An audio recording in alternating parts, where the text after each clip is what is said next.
Thank you very much, Leanne. Now, a recent study that was conducted by the American College of Cardiology piqued our attention and made us realize the importance of this topic very much, which showed that the activity in the stress center of the brain can lead to inflammation of the arteries, a higher risk of heart attack, stroke, and ultimately death. And this showed subject with a greater activity in the brain stress center had more inflammation of the arteries and all of these kind of things. And so that's why we called on expert Giulia Criscuolo, who's an expert, of course, pharmacist and a complementary medicine expert as well, to talk to us about this very important topic.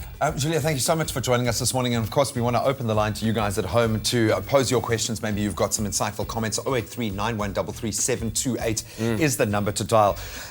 Now, Giulia, I have to ask, because we've seen a correlation between stress and especially chronic heart conditions, high blood pressure. What is different about this particular study that has got everyone so sort of shocked?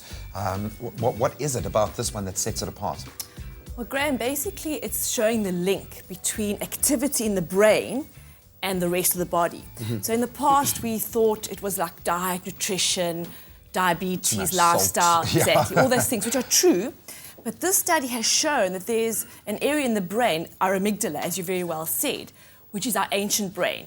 And when you're under chronic stress, that center gets activated and it has a direct correlation and it causes inflammation in the blood vessels in your body. Wow. And that can lead to heart disease. So it's a very interesting dynamic. We've known this, but it's shown scientifically that there's absolutely a link between these two. Yeah. And so can one actually sketch a difference between, kind of the stress that you experience at work, let's say deadlines coming around, and the stress that you experience that could be potentially a health risk for you? How do you know the difference between that? So basically, stress is part of life. It's just the way it is. And it actually is very healthy. If you look at nature, you know, you're an animal, you've got to eat, it's stressful, or you're going to be eaten. So everything is about balance. And the problem comes, dis-ease comes when it's out of balance. And it's the same thing with stress. So if you're at work, you're doing this job, you love it. But if it gets too much, you get stressed. So it's about balance. And it also depends so much on your own wiring. You know, like you, Graham, might handle something very differently to you, Kathleen, or it depends very much on your own makeup, how you actually respond to life events. And that will translate into stress in your body because of molecules of emotion. Every time, like if you get embarrassed, you get red in your face. So if there's certain thoughts that happen, it's translated into a molecule, you get dilation of your blood vessels. Make that link, And it's the same thing in your body. So if you're feeling stress, there's a deadline coming, you're feeling anxious, what does your body do? Fight or flight.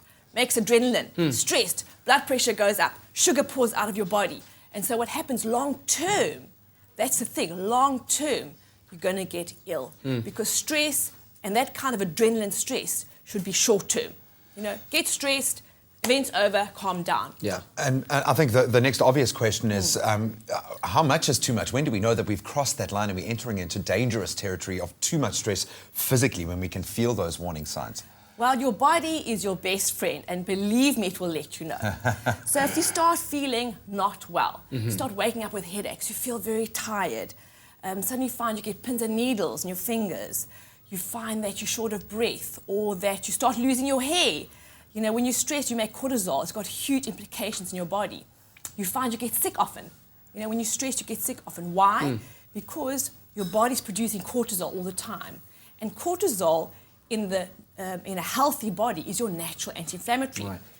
We're going to carry on with this topic a little bit later on. Thank you for joining us, Giulia. And of course, our number is open right now, 083 9133 3728. We're talking about stress and anxiety. When is it bad for you? Ewan, have you been experiencing an amount of stress lately?